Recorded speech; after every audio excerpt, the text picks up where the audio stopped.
Welcome back to the Rick Smith Show. Now, here is Rick Smith.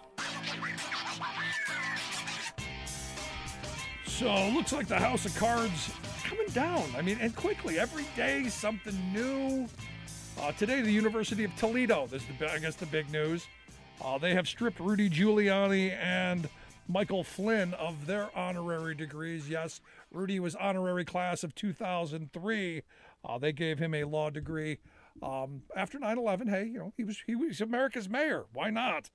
Also, Michael Flynn was honorary class of 2014 for his military service. But I love what the president said of the university. He said that Giuliani and Flynn no longer represent the highest level of our values and standards that were evident when we first bestowed the degrees. Yeah, how far they have fallen. And sadly stuff. Lots to get to on the Rudy front, though, because there is a lot. And here to share some thoughts on our America's mayor, I've asked Stuart Stevens to come talk with us. Stuart's an author. His latest, It Was All a Lie, How the Republican Party Became Trump, a political consultant, 5 GOP presidential candidates, and also the principal over at the Lincoln Project. Stuart, thanks for taking time for us. It's great to be here, man. Thanks for asking me to the party. Let's start with the principal thing. You're the principal? Is that like the head? No, I don't know where that came from. I wasn't part of the original group that started the Lincoln Project. I was actually working on Bill Well's campaign when he was primarying Trump, if you remember that. Yep. Former governor of Massachusetts. He had been one of my clients as a consultant, and I kept saying, "Why doesn't anybody primary Trump?" And then when Weld went and did it, it was like, well, damn, he called my bluff. I had to go work for him. So I joined up with the Lincoln Project. I just called him up and asked if I could help later on, like in the spring, late spring of 2020. But I've been working with it since, and it's been a great experience. Yeah, I just thought there was something special about that. So you're basically chief cook and bottle washer. I got it.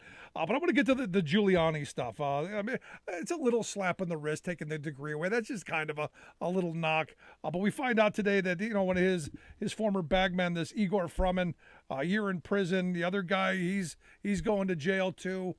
We're seeing all of this stuff piling up. The April FBI raids, we're now finding out a ton of communications. Every day, there's something. Do we eventually get to a point where Rudy goes to jail? Because that's what I'm waiting for. Yeah. I lived in New York all the years that Rudy was mayor. And, I got to say, he really did a lot of great things for New York. And it's just extraordinary to see this fall. I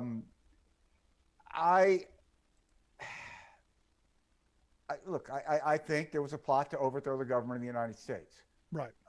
We say to end the peaceful transference of power, but it really wasn't peaceful this time because, 6 people died. These things don't happen. It wasn't a flash mob. And every element of the Republican Party was involved. From the White House to RNC, to big donors, to the Attorney General's Association, to the Senate and congressional staffers. I mean, look, you know how politicians are. They don't go out the door without it being staffed. I hope that they're going to get to this. I don't know what greater crime against the legacy of democracy you can commit than trying to end the American experiment. And history tells us if we don't hold these people accountable, it's only going to be called a practice. No, you're absolutely right. And this is one of these things where every day something else is coming out. Every day there's more information. Every day we find out another bit. Today it's the memo that we're going to have the National Guard seize all the voting machines, and they were going to have the director of national intelligence bring an analysis in 60 days, which would have meant that he wasn't leaving on January 20th. So the plan all along was to just stall this out and keep coming up with new information and doing all this stuff. And the Republican Party would have bought it. And this is the part that I'm struggling with, because every Republican voter that I know right now, they're singing from the same hymnal. It was stolen. The big lie. All of these states did all this stuff. All these dead people were voting. They were all, busloads of people coming from out of the country to do this stuff. They've bought this stuff hook, line, and sinker, and it doesn't matter, I don't think, what comes out. So I guess as a former Republican, do you see a possibility of the Republican Party being saved by any of this information coming out? Or is it just so damning that they're so involved that they're all involved? I'm out of hope for the Republican Party. I'm not the guy to go to have any optimism about the Republican Party. I think it's a complete collapse of a party, unlike anything we've seen in American history. The only thing I can compare it to is sort of the Communist Party, where what it said it belonged, what it believed in, and what it actually did became so disparate that it finally just collapsed.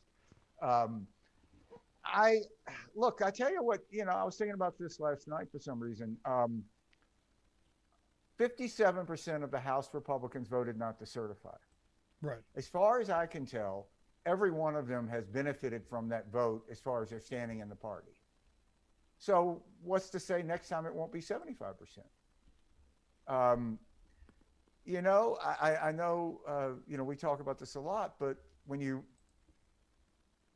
there are a lot of people that have really studied how democracies fall. And if you read these books, modern democracies usually fall at the ballot box through a process. You look at Hungary. That's why Republicans are so in love with Hungary now. That's how Viktor Orban came to power.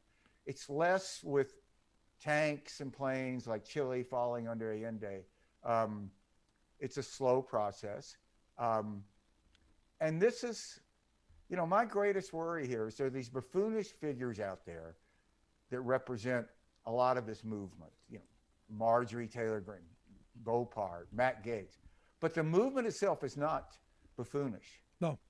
And I think they kind of benefit from having these ridiculous human beings out there, because then you're likely to say, well, give me a fucking break. Is Marjorie Taylor Greene going to overthrow the United States government?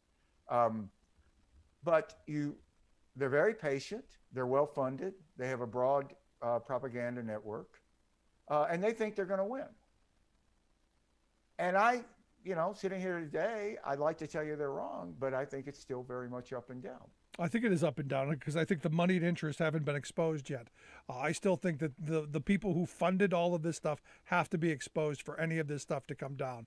Yeah, we're going to go after the shaman guy with the weird hat. We're going to find the guy who defecated on the floor. We're going to find them.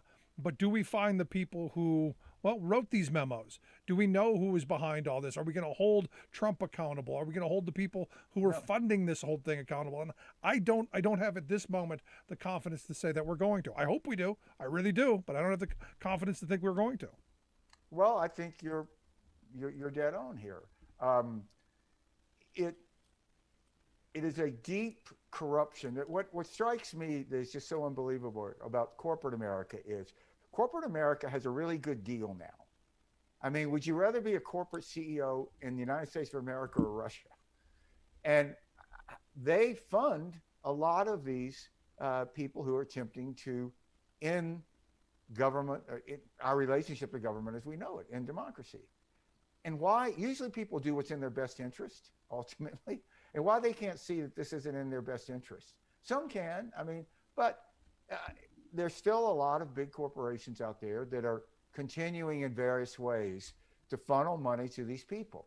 Some of them say, okay, I'm not going to give directly to Congressman X, but I'm going to give to the Republican National Committee, which gives money to that person. Right.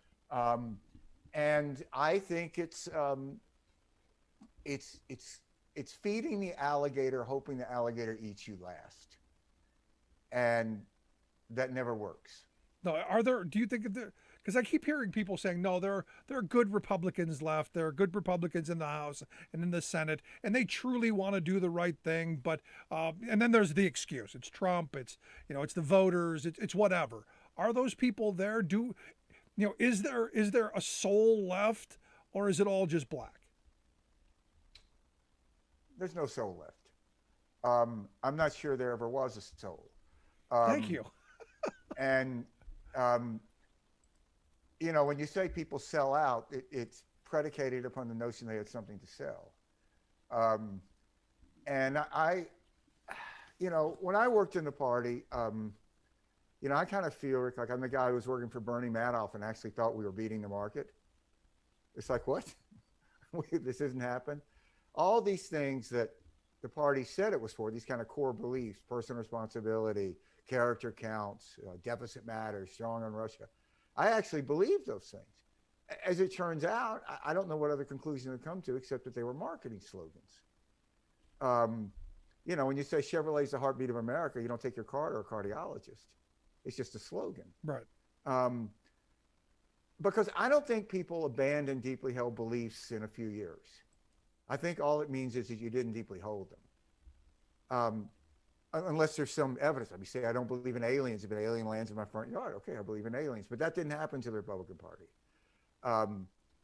And I think that really what it has become is not a political party in the sense that we have known political parties. I think it exists to elect Republicans and beat Democrats.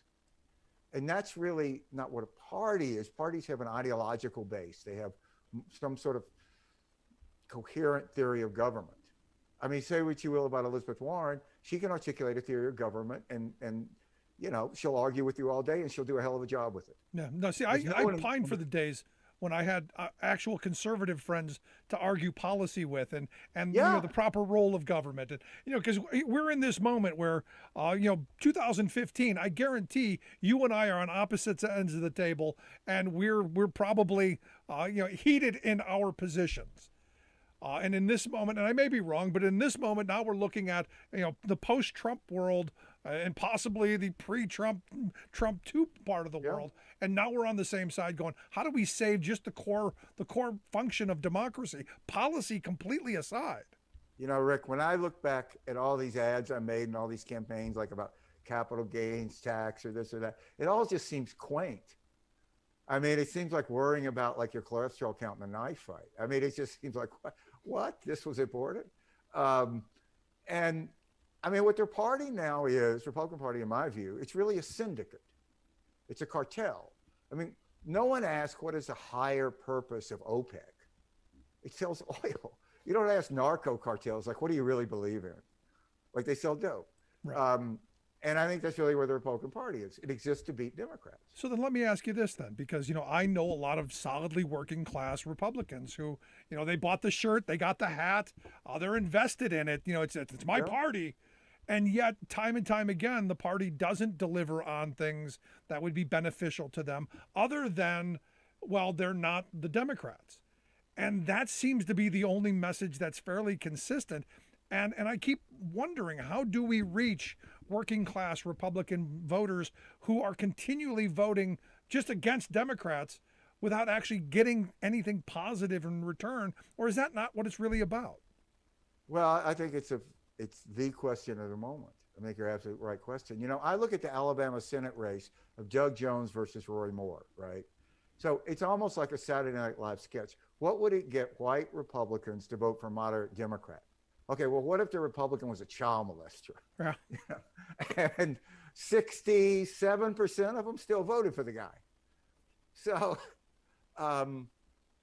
I think the Trump thing, the Trump himself. You got Trump, 3 times, married, adulterer, cheater, liar, all kinds of things. And the Bible thumping, wanting the. I know, Mike Pence. I mean, look, a lot of people were wrong about Trump in 2016, but it's really hard to find anybody who was more wrong than me. I didn't think he'd win the primary or the general because I couldn't wrap my mind around the Republican Party that I thought I knew nominating someone who talked in public about having sex with his daughter. Yeah. I mean, call me crazy. That just seems like that wasn't going to happen. But this is where you and I differ. When I went home, and I grew up in Cleveland, and I went home in April of 16. And I went home and I talked to my friends, my family, to people, just good salt of the earth working people. And all of them were registering to vote for Trump and had never voted before. They weren't politically active because he threw them, I like to say a drowning man will even grab an anchor if you throw it to him. They threw them the anchor because they lost all those jobs from the Ford plant and the Chevy plant. They lost all of the manufacturing that had been the bread and butter of the middle class American dream. And they wanted that back in the worst way. And he kind of sold that to them. So aside from the racism and the misogyny and all the nonsense, they bought into that. We might be able to get something of the American dream back. And it didn't happen, but that's what they were buying. Yeah, but I think that race is an element here that is, it's difficult to talk about. I have this argument all the time, although they've kind of quit arguing, with my Republican friends, that they would say, look, Stuart, are you really telling me that what it was, 67 million people voted for Trump in 16 and now 70 are racist? And well, first of all, there probably are 67 million racists in the country, so let's don't be shocked. Right. But my answer was no, but I think that you have to have something more important that you think you're getting that justifies having a racist for president. Because, when you look at, we toss around working class and stuff, we really are talking about the white working class. The same way with evangelicals. I mean, it was black evangelicals who beat Roy Moore, particularly black evangelical women. So, those who make 50,000 and under, I mean, Hillary Clinton won them. Without a doubt, they were won by Biden.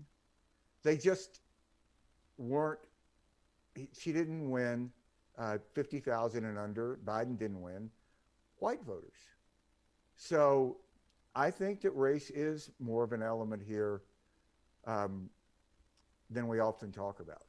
No, I don't disagree with you on that. And I think it doesn't mean that everybody is racist that voted for it. But, if you and I were just taking a pop quiz and you say, okay, 90% of black evangelicals support a Democrat, 90% of white evangelicals support a Republican, we probably wouldn't think that the important word there was evangelical. You're not wrong on that, and that's a topic we can delve into another time and deeply. But Stuart, I appreciate you taking a little time bouncing these issues around with us. So just so I'm clear, no hope for the current Republican Party. Burn it to the ground. Burn it to the ground. Words that I hope someone will listen to. Stuart, I appreciate the time, man. Thanks so much. All right, brother. It's great. It's great to see you. I love the show. Good stuff. Thank you so much. Stuart Stevens, he is the chief cook and bottle washer over there at the Lincoln Project. Also check out his book, which I love the title of. It was all a lie, how the Republican Party became Trump. We'll get links out on social media. You can check that out. Quick break. Right back. Stick around. Listen to the Rick Smith Show.